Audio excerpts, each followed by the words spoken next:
Kenapa ya? Setiap dengar kata sistem informasi, banyak mahasiswa akuntansi itu yang langsung mundur pelan-pelan gitu.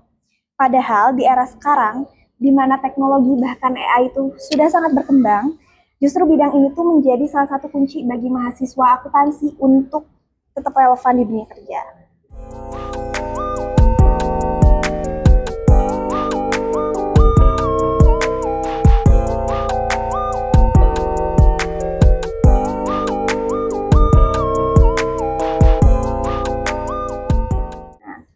Halo semuanya, selamat datang di Poshim, Podcast Sharing Informasi. Di episode kali ini kita akan membahas lebih dalam tentang sistem informasi, mulai dari kenapa sih bidang ini tuh sering dianggap menantang, terus bagaimana sih kesalahan apa saja yang sering dilakukan mahasiswa saat mempelajarinya, sampai bagaimana peluangnya di masa depan, khususnya di tengah perkembangan teknologi saat ini.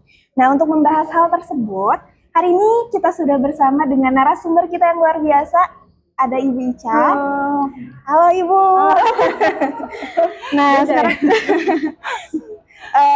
yang akan bantu kita buat memahami sistem informasi dari sudut pandang yang lebih jelas gitu Bu ya. Langsung aja mungkin ya Bu ya ke pertanyaannya. Kalau kita lihat tuh sekarang banyak mahasiswa yang cenderung lebih milihnya tuh ke konsentrasi pajak sama audit ya Bu ya, benar nggak? Itu kenapa? Nah, itu kenapa? Kenapa tuh? Kenapa ya? Turun-temurun begitu. Turun-temurun ya. Sementara si matkul sistem informasi ini tuh cenderung justru lebih kurang diminati sama mahasiswa. Nah, menurut pandangan Ibu, sebenarnya apa sih faktor utamanya yang ngebuat mahasiswa tuh jadi merasa, aduh, kayaknya kuliah sistem informasi ini tuh nggak dulu deh gitu Bu. Iya. Gimana menurut pandangan Ibu? Nah, gini sih, kalau yang saya lihat ya, ya kan pertama tuh dari angkatan ke angkatan tuh biasanya kan turun-temurun ya. Misalnya audit, sekarang paling banyak apa ya? Pajak bukannya? Pajak audit. Pajak pertama, keuangan juga banyak ya. Iya. Pajak, audit, keuangan ya. Nah, biasanya ngelihat kakak tingkatnya. Itu pertama. Terus yang kedua biasanya kita lihat kepada aplikatifnya atau korelasinya. Nah, memang kalau kita lihat pajak atau misalnya audit, itu kan memang direct kita didesain untuk jadi misalnya seorang auditor atau misalnya seorang konsultan pajak atau misalnya kita mau kerja di KPP dan memang sudah terbentuk gitu. Tapi kalau ada karir path-nya tuh udah goals-nya lebih mengerucut lah gitu. Tapi kalau sistem kita mempelajari keseluruhannya dari hulu ke hilir. Nah, tapi untuk bisa audit, untuk bisa keuangan, untuk bisa pajak, bukannya kita harus pahami dulu alur kerja bisnisnya ya. Itu sih sebetulnya. Nah, makanya orang tuh menganggap sebetulnya sistem dan akuntansi itu terpisah, dua hal yang berbeda. Jadi pada saat masuk kelas nih, apalagi kan udah semester berapa sih? Sekarang banyaknya semester 4. Ada semester 4, ada semester berapa? Ada yang semester 6. 6 ya, 6 ribuan ya.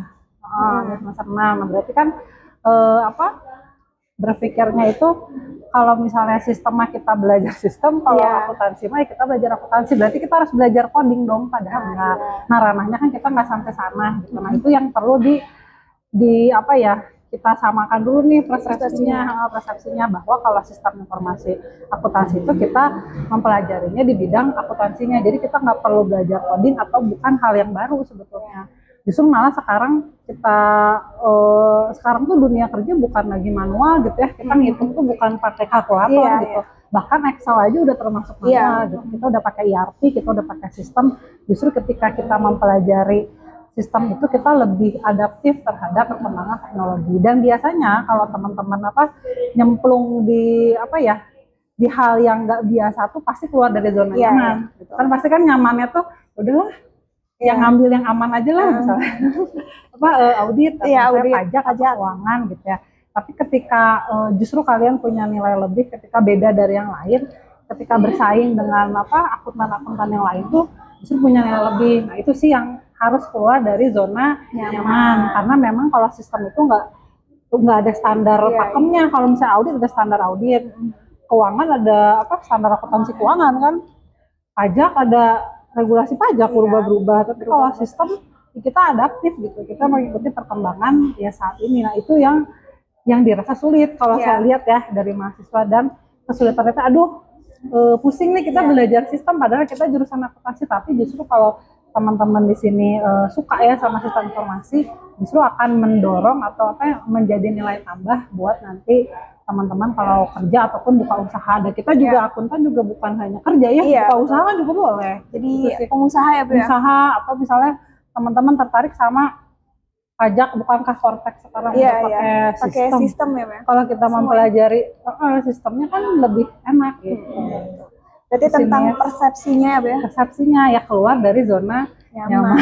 Nah itu yang susah ya. Iya sih benar Bu. Keluar dari zona nyamannya, ada ini nggak, ada keberanian nggak untuk sampai situ? Ya gitu ya teman-teman ya. Kita lanjut nih ke pertanyaan selanjutnya. Oke. Nah berkaitan dengan itu, dari pengalaman Ibu sendiri nih, apakah ada kesalahan cara mahasiswa dalam belajar di sistem informasi ini sehingga mereka tuh jadi ngerasa aduh susah nih gitu. Dan mungkin ada tips nggak dari Ibu gitu supaya mahasiswa tuh bisa lebih termotivasi gitu dan lebih mudah beradaptasi dengan mata kuliah ini? Berarti kuncinya tadi cara ya? Iya, caranya, tipsnya. Tips and trick ya. Nah, gini, kalau di sistem itu nggak bisa kayak instan gitu. Kan kalau belajar audit atau pajak, ya udah tinggal lihat regulasinya atau apa. Tapi kita belajar tuh step by step gitu.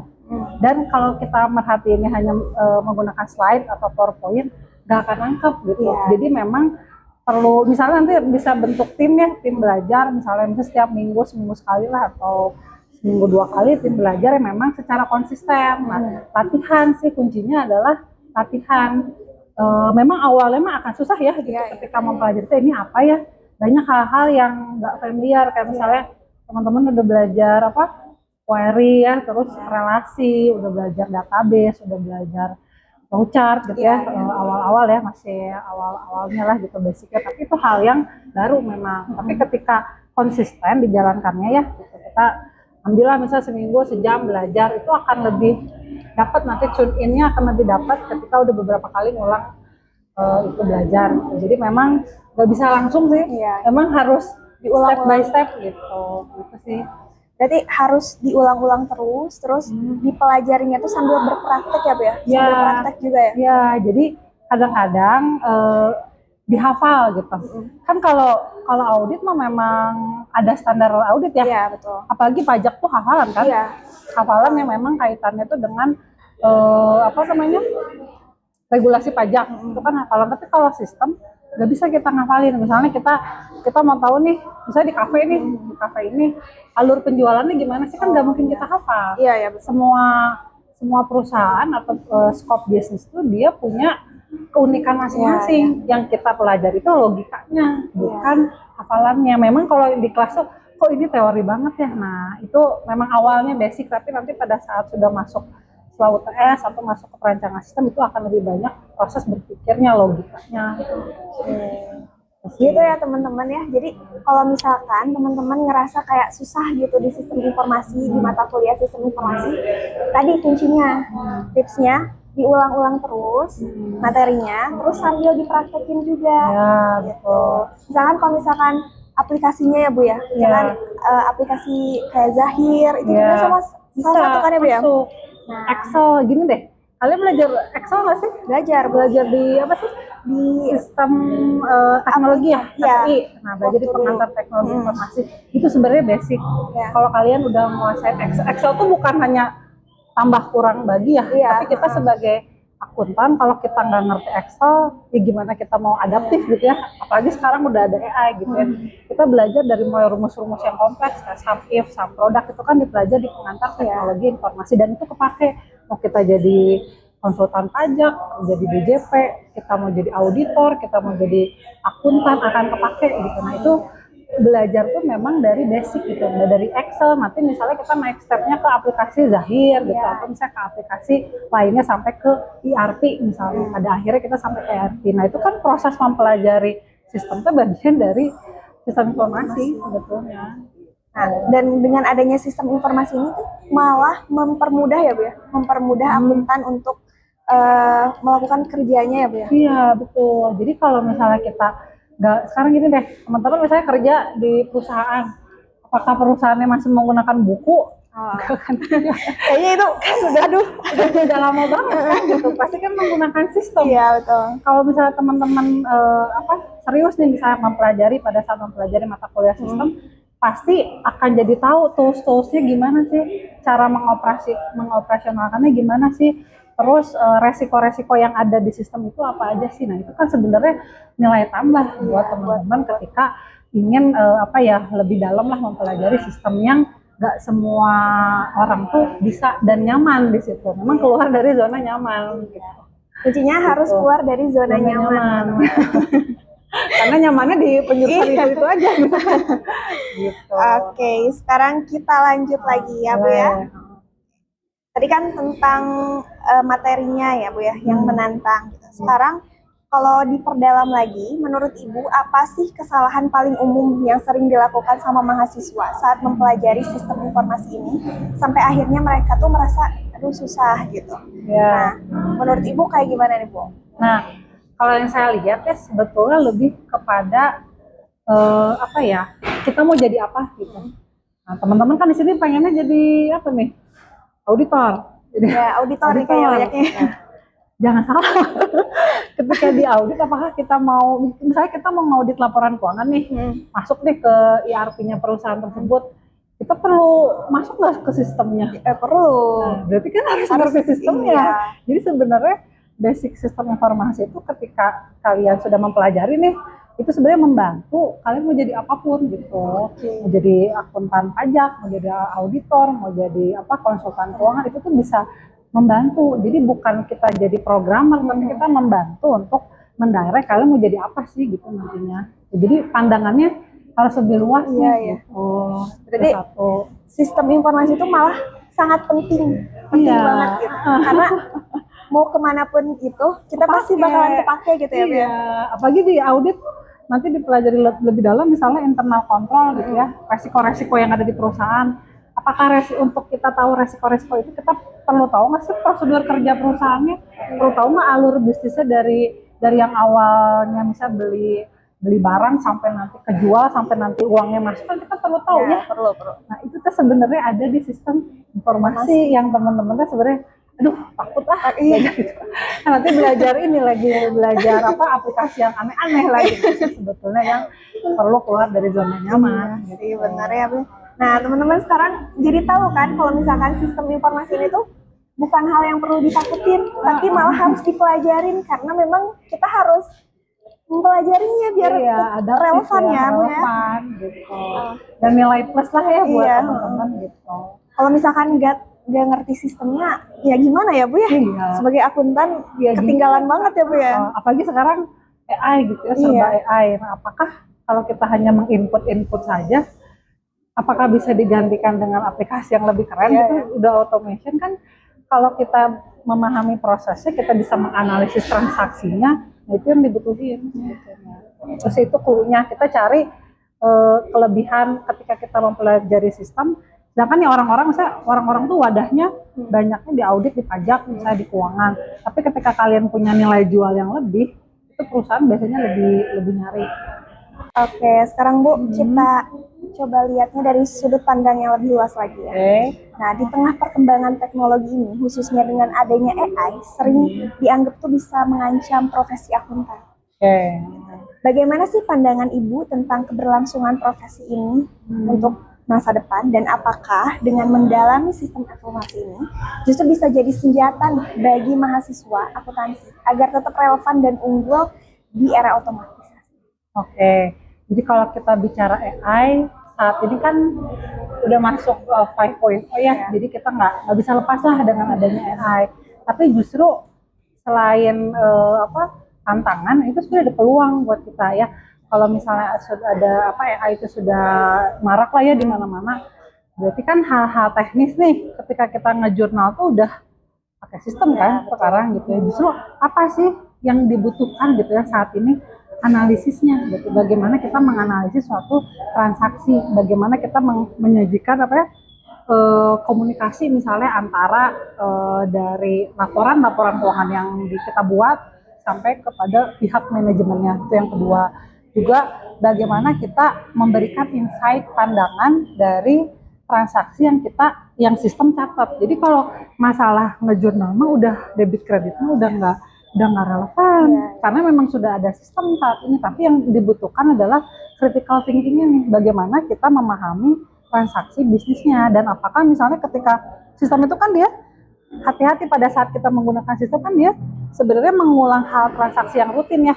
Tapi ketika ada transaksi yang di luar prosedural lah, misalnya hal yang misalnya ada retur atau misalnya returnya dalam jumlah besar nggak bisa menggunakan sistem tersebut, kan kita harus ada proses berpikir dan pengambilan keputusan. Jadi memang yang perlu ditekankan adalah bagaimana kita menganalisis transaksinya, bukan hal yang clerical hanya menjurnal aja karena udah digantikan oleh sistem sekarang gitu. Jadi kedua juga sebetulnya jurusan akuntansi nih sama IT itu berbeda. Jadi kalau misalnya kita sandingkan nih, kalau jurusan sistem informasi pasti kaitannya dia membuat aplikasi sampai sistemnya itu running. Tapi kalau kita bisa nggak sih punya kemampuan sampai sejauh itu? Perlu sekolah lagi kan. Makanya banyak sekarang jurusan akuntansi yang dia ngambil lagi les coding, karena untuk memperkuat dia bisa analisisnya, dia ngerti proses bisnisnya, dia juga bisa buat sistemnya gitu. Gitu sih. Jadi lebih luas lagi ya, Bu? Lebih luas lagi. Jadi banyak justru kalau di tempat-tempat universitas lain atau di mana lah, dia ngambil les coding. Jadi dia bikin juga aplikasinya gitu. Akuntannya pusing juga dia ngambil les coding juga. Ya itu kan preferensi ya, tapi kalau kita ngambilnya sudut pandangnya, point of view-nya dari jurusan akuntansi, ya kita hanya sampai kepada desain, gimana sih desain sistem yang bagus buat perusahaan ini, gimana sih internal kontrol atau misalnya prosedur-prosedur yang meminimalisir adanya kecurangan ataupun kesalahan nantinya tuh gimana sih yang bagus. Nah itu yang kita rekomendasikan. Kalau touch-nya sampai situ pasti daya jual kita tinggi gitu. Tapi kalau kita pikir udahlah aku mau jadi ini aja lah, ngejurnal aja, ya itu mah di mana-mana juga banyak ya gitu ya. Kita kan justru mengasih high value, kita kan kita mau jual apa sih gitu nanti karirnya gitu. Jadi jadinya malah ada peluang baru yang tadi itu ya, karena kan setiap perusahaan pasti akan berbeda-beda ya Bu. Iya, alur bisnis berbeda, mereka punya uniqueness masing-masing gitu. Makanya perlu dibikin sistem yang berbeda-beda juga. Iya. Ya misalnya ini kafe ini sama kafe sebelah, pasti kan sistemnya beda ya gitu. Nah itu kan itu yang perlu kita lihat lebih jauh gitu, bahwa belajar proses bisnis itu nggak bisa dihafal, tapi berdasarkan jam terbang, berdasarkan praktek dan latihan gitu kan. Malah ini jadi menarik banget nih buat mahasiswa akuntansi gitu ya. Iya. Jadi banyak banget nih peluang, bukan malah jadi tergantikan oleh AI, tapi malah membuka peluang baru. Bisa jadiin bisnis loh. Jadi jangan salah, waktu itu sempat ada kliennya, dia ya adalah di aplikasi tertentu lah, dia udah bikin udah running nih sistemnya, tapi ternyata sama auditnya kok ini nggak sesuai standar akuntansi.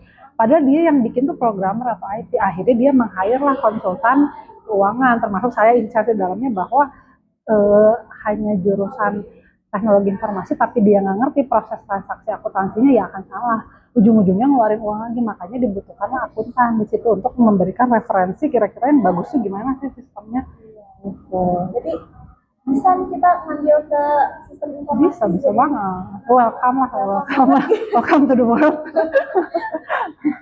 Oke, sekarang tadi kan sudah dijelaskan ya lulusan akuntansi ini tuh jadi punya keunggulan yang lebih lah intinya ya, dibandingkan dengan hanya lulusan informatika saja gitu. Karena kan memang setiap perusahaan butuh akuntan juga ya Bu ya. Tetap saja gitu butuh akuntan, walaupun memang bikin sistem ini tanpa akuntan awalnya, tapi ujung-ujungnya rombak, butuh uang loh, rombak kan ya butuh uang lagi, 2 kali kerja gitu. Jadinya peluang banget buat mahasiswa akuntansi, jadi jangan takut. Iya, jangan takut, tenang aja. Nah, terakhir Bu, sekarang untuk teman-teman mahasiswa nih ya, masih bingung, masih bimbang nih, kira-kira mau milih konsentrasi apa?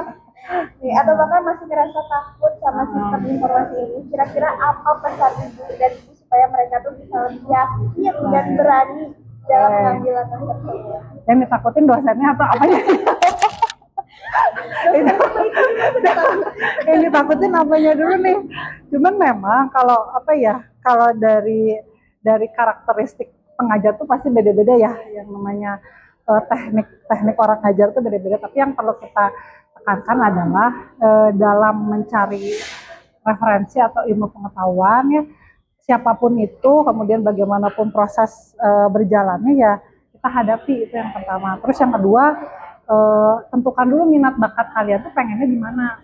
Kalau misalnya minatnya ke audit, sebenarnya audit itu sangat berrelevansi dengan sistem. Tapi kalau misalnya maunya pajak, ya udah pajak. Ya saya mah ya ini aja ya, maksudnya maunya keuangan, ya udah keuangan, makanya balik lagi mau jadi apa gitu. Terus yang kedua adalah sebetulnya ketika misalnya ngambil penjurusan sistem, justru dengan jumlah circle yang lebih sedikit, biasanya lebih diperhatiin sama dosennya gitu.